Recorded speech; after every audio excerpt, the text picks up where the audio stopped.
चल रहे सपा एमएलए इरफान सोलंकी पर एक और केस दर्ज। फर्जी आधार कार्ड बनवा हवाई यात्रा का आरोप। सपा विधायक हाजी इरफान सोलंकी और उनके भाई रिजवान सोलंकी की मुश्किलें कम होती नहीं दिखाई दे रही। जहां मंगलवार को कानपुर पुलिस ने विधायक इरफान सोलंकी की चचेरी बहन उजमा सोलंकी व सपा नेत्री नूरी शौकत को हिरासत में लेकर घंटों पूछताछ की। पुलिस ने जारी की ये फरार विधायक इरफान सोलंकी की फोटो। फरार सपा विधायक इरफान सोलंकी का दिल्ली एयरपोर्ट पर मुंह में मास्क लगाए फुटेज आया सामने। सपा विधायक इरफान सोलंकी ने अशरफ नाम से फर्जी आधार कार्ड बनवाकर की थी फरारी के दौरान हवाई यात्रा। एयरपोर्ट के बाहर निकलते समय ऑटो में बैठकर जाते हुए फुटेज भी लगा पुलिस के हाथ। एयरपोर्ट की लॉबी में दो लोगों से बात करते हुए नजर आए सपा विधायक इरफान सोलंकी। विधायक की तलाश में 7 राज्यों में खाक छानने के बाद पुलिस ने धोखाधड़ी की धाराओं में कराया है थाना ग्वालटोली में मुकदमा दर्ज कर 4 लोगों को लिया पुलिस ने हिरासत में। पकड़े गए लोगों से इरफान के बारे में जानकारी में जुटी पुलिस। प्रेस वार्ता के दौरान ज्वाइंट कमिश्नर ने बताया कि हाजी इरफान सोलंकी द्वारा फर्जी तरीके से बीती 10 नवंबर को फर्जी आधार कार्ड बनाकर राजधानी दिल्ली में से मायानगरी मुंबई तक का सफर किया गया है। इस संबंध में पुलिस ने शहर के ग्वालटोली थाने से विधायक पर मुकदमा भी दर्ज किया है। साथ ही इस पूरे मामले में कई और लोग भी शामिल हैं जिनकी गिरफ्तारी जल्द से जल्द की जाएगी। तो वहीं विधायक को ढूंढने के लिए कानपुर, मुंबई और दिल्ली पुलिस लगातार दबिश दे रही है। हालांकि हाजी इरफान सोलंकी अभी कहां हैं, इस मामले को लेकर ज्वाइंट कमिश्नर आनंद प्रकाश तिवारी ने कुछ भी बोलने से इनकार कर दिया है। लेकिन फर्जी तरीके से हवाई सफर करने से कहीं ना कहीं अब विधायक सवालों के घेरे में है। इसने ग्वालटोली थाने में 198/2022 मुकदमा दर्ज किया है, जिस मुकदमे में आईपीसी की धारा 212, 419, 420, 467, 468, 471 और 120B लगाई गई है। जब कानपुर पुलिस जाजमऊ केस के सिलसिले में भारत के विभिन्न शहरों में जैसे कि सूचना हमारे पास उपलब्ध हो रही थी, अनुसंधान चलाने के लिए, तलाशी अभियान चलाने के लिए और नेम्ड एक्यूज्ड को अरेस्ट करने के लिए अभियान चला रही थी, उस समय कानपुर पुलिस के संज्ञान में दिल्ली की टीम और मुंबई की टीम के समक्ष एक नया अपराध कारित होता हुआ प्रदर्शित हुआ, जिसे विवेचना के क्रम में कानपुर पुलिस की दिल्ली और मुंबई की टीम ने अपनी विवेचना में शामिल किया और सह विवेचक के रूप में अनुपूरक पर्चा मुख्य विवेचक को दाखिल किया। मुख्य विवेचक ने इस गंभीर विषय को, जिसमें कि कूट रचित आधार कार्ड बनाना, साथ में कूट रचित आधार कार्ड को लेकर यह जानते हुए भी कि यह एक बहुत ही बड़ा आपराधिक कृत्य है, छद्म नाम से हवाई यात्रा करना, साथ में अंतर्राष्ट्रीय हवाई अड्डे के सुरक्षा घेरे को छद्म नाम से तोड़ना, जिसमें दूसरे का नाम और अपना फोटो लगा हुआ पहचान पत्र प्रस्तुत करना, साथ में इंडिगो की विमान से नई दिल्ली से मुंबई यात्रा करना और वहां पुनः छद्म नाम से बाहर निकलना। ये चीज जब सामने आई विवेचना के क्रम में, तो हम लोगों ने नियमों के तहत नई दिल्ली अंतर्राष्ट्रीय हवाई अड्डे पर हमने 65B के तहत सीसीटीवी कैमरे के फुटेजेज कलेक्ट किए और हमने पाया कि 11 तारीख को हमारे जाजमऊ केस के अभियुक्त इरफान सोलंकी वहां पे अंदर जाते हुए दिखाई दिए और उस फुटेज को कलेक्ट किया गया। सेम फुटेज सिमिलर इंडिगो की उस विमान के मुंबई पहुंचने के बाद मुंबई एयरपोर्ट पर भीतर से बाहर तक दिखाई दिया। हमने उस विमान के सभी पैसेंजरों की सूची अधिकृत रूप से ग्रहण की और हमने देखा कि इरफान सोलंकी अपने नाम से यात्रा नहीं कर रहे हैं। मुंबई एयरपोर्ट के बाहर जो कैमरे लगे हुए थे, वहां पे उनको रिसीव करने आए व्यक्ति और गाड़ियों के बारे में भी देखा गया और उनका डिटेल निकाला गया।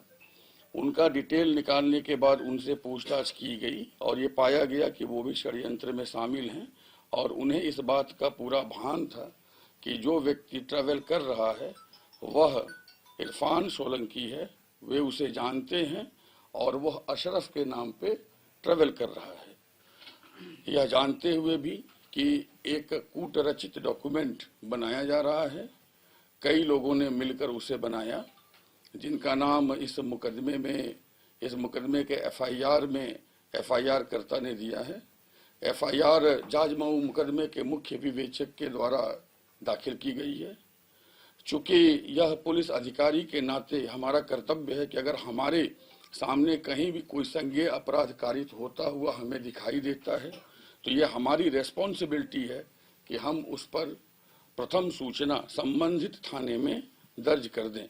चूंकि इस मुकदमे में अपराध कानपुर नगर से आरंभ होता हुआ मुंबई और दिल्ली तक फैला हुआ है, अतः हमने कानपुर नगर में हमारे मुख्य विवेचक ने इसकी सूचना ग्वाल टोली थाना में दी, जहां से यह अपराध आरंभ होता है। कूट रचना जहां से की गई, अनुसंधान उसके लिए भी जारी है।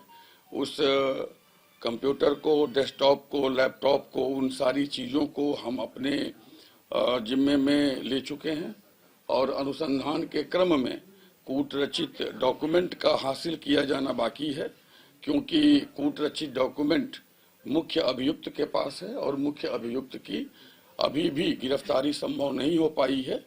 हालांकि इस कूट रचना में शामिल और अपराध के कारित किए जाने का भान होते हुए भी अपराध के कारित किए जाने में स्टेज बाय स्टेज इन्वॉल्व जितने भी लोग हैं उन सभी लोगों को लाया गया है, उनसे पूछताछ की जा रही है और उन्हें गिरफ्तार किया जा रहा है। इस विवेचना के क्रम में हम अगले 15 से 20 दिन में विवेचना को पूरा करके हम माननीय न्यायालय के समक्ष प्रस्तुत कर देंगे और हम माननीय न्यायालय को यह भी बताएंगे कि अभियुक्त कानून को कहीं भी किसी भी प्रकार से सपोर्ट करेगा ऐसी कोई उम्मीद नहीं है और इस क्रम में जो 82 और 83 की कार्यवाही है उसको भी हम त्वरित गति से आगे बढ़ाएंगे। ऐसा हमारी विवेचनात्मक कार्यवाही में हमारा अगला स्टेप होगा। सर, उस्मा सोलंकी को पूछताछ के लिए थाने लाया गया है, क्या वो भी इस मुकदमे में? नूरी शौकत को भी लाया गया है। देखिए, इसमें कुछ लोग नेम्ड एक्यूज्ड हैं इस एफआईआर के, और ये जो एफआईआर है 198/2022 ग्वाल टोली, उसमें नूरी शौकत इसकी नेम्ड एक्यूज्ड हैं। इसके नेम्ड एक्यूज्ड में अशरफ अली हैं, इशरत हैं, अम्मार इलाही हैं, अनवर मशहूरी हैं, अख्तर मसूरी हैं और अली हैं। ये सारे लोग इसके नेम्ड एक्यूज्ड हैं। बाकी विवेचना के क्रम में कई और नाम सामने आ रहे हैं जिनको इस बड़ी कॉन्स्पिरेसी का भान था। एक जनप्रतिनिधि होते हुए भी कूट रचित डॉक्यूमेंट बनाना और कूट रचित डॉक्यूमेंट के ऊपर ट्रैवल करना, कूट रचित डॉक्यूमेंट बनाने में जिन जिन लोगों ने सहयोग किया उन लोगों को सहयोग के लिए साथ में रखना, उनका सहयोग लेना, और अगर हम उन सभी लोगों के पर्सपेक्टिव से देखें तो कूट रचित डॉक्यूमेंट को तैयार करना, उससे लाभ लेना, उस पर हवाई यात्रा करना और पहचान छुपाना, पहचान छुपा करके कानून को सहयोग न करके कानून से दूर भागना, ये सारी चीजें हैं जिसमें हमने इस मामले का संज्ञान लेते हुए 212, 419, 420, 467, 468, 471 और 120B के तहत मुकदमा दर्ज किया है।